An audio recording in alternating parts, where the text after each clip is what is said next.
Assalamualaikum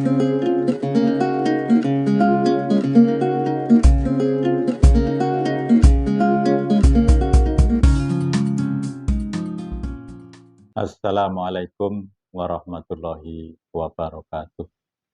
Salam sehat, salam sejahtera untuk kita semua. Mahasiswa, Prodi Ilmu Kesejahteraan Sosial, dan prodi-prodi lain di luar Ilmu Kesejahteraan Sosial yang saya hormati.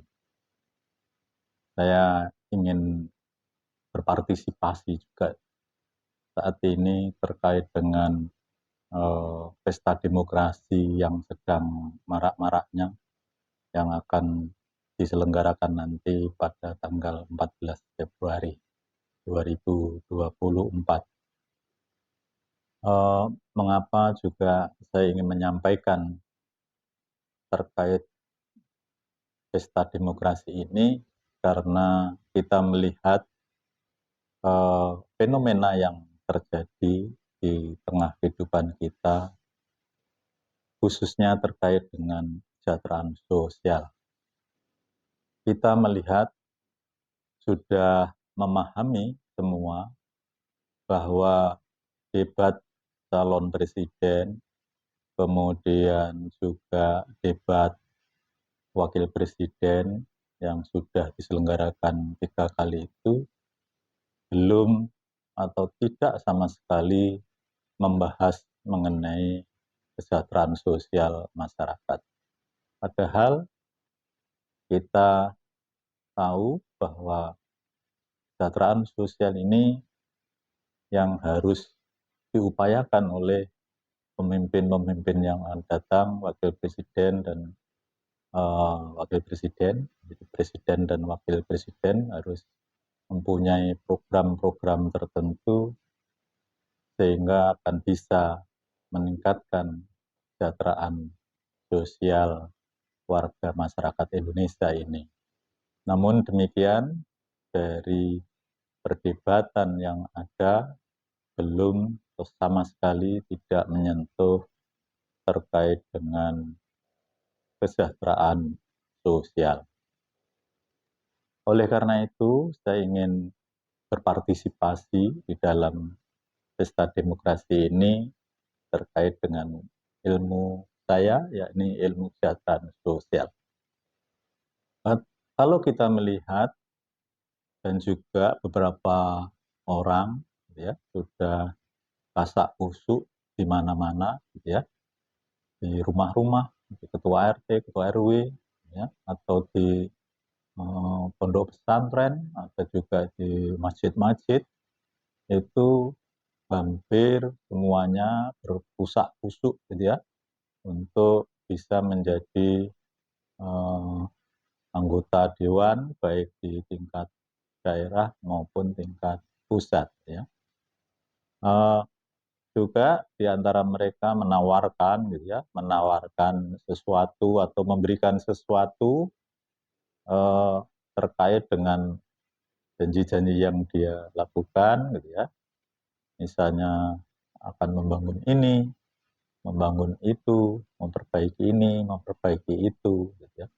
Kemudian juga tidak jarang kita lihat bahkan presiden itu juga memberikan suatu bentuk gitu ya, bentuk yang sebetulnya tidak perlu terjadi ya, presiden memberikan semacam beras ya, beras untuk rakyat ya.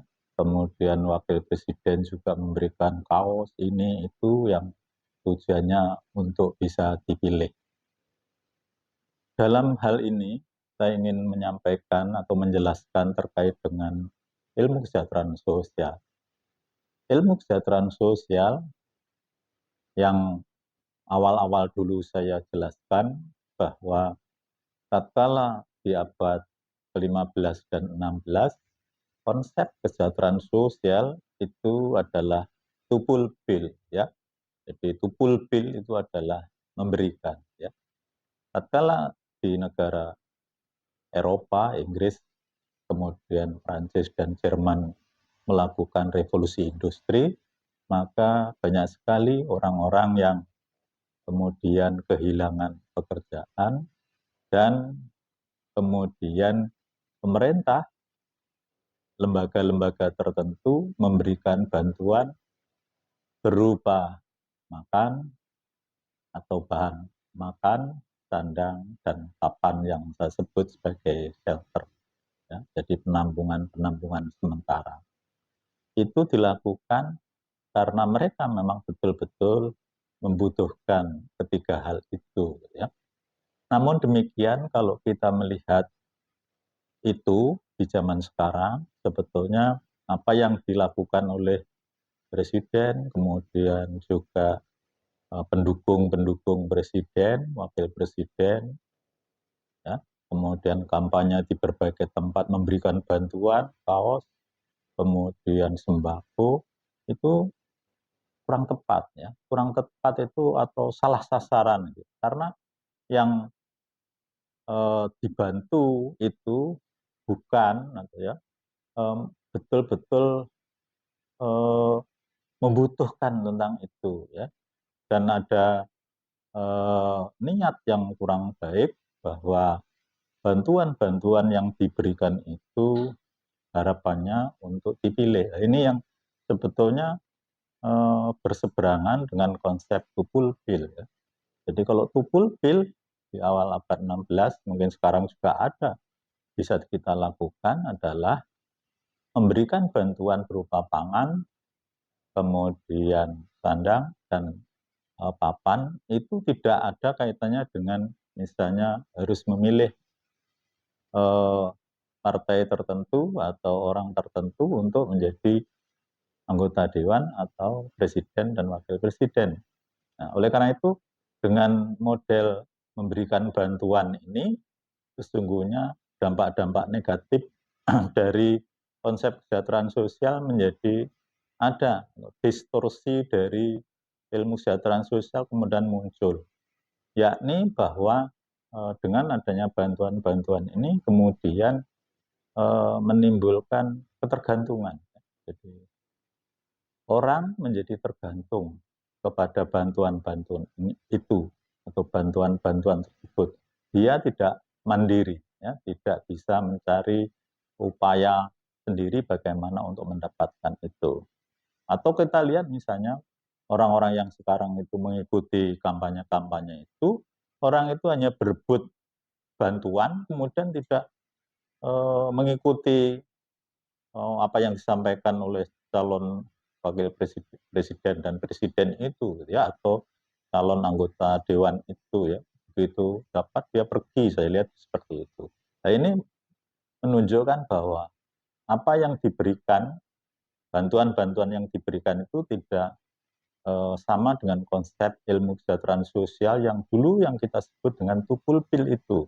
Ya, tupul pil itu artinya seperti tadi bahwa orang-orang ini yang sudah sangat membutuhkan dan tidak bisa melakukan upaya-upaya. Dan bantuan-bantuan ini bukan misalnya sporadis yang semacam ini, ya.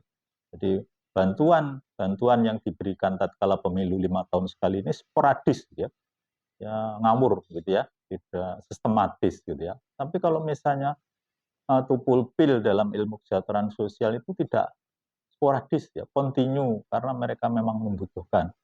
Orang-orang yang tua, orang-orang atau janda-janda yang tidak bisa kerja, ya, dan anak-anak yang ditinggal mati bapak ibunya di panti-panti asuhan itu memang itu memerlukan itu ketiga hal itu, yaitu pangan, kemudian sandang dan papan.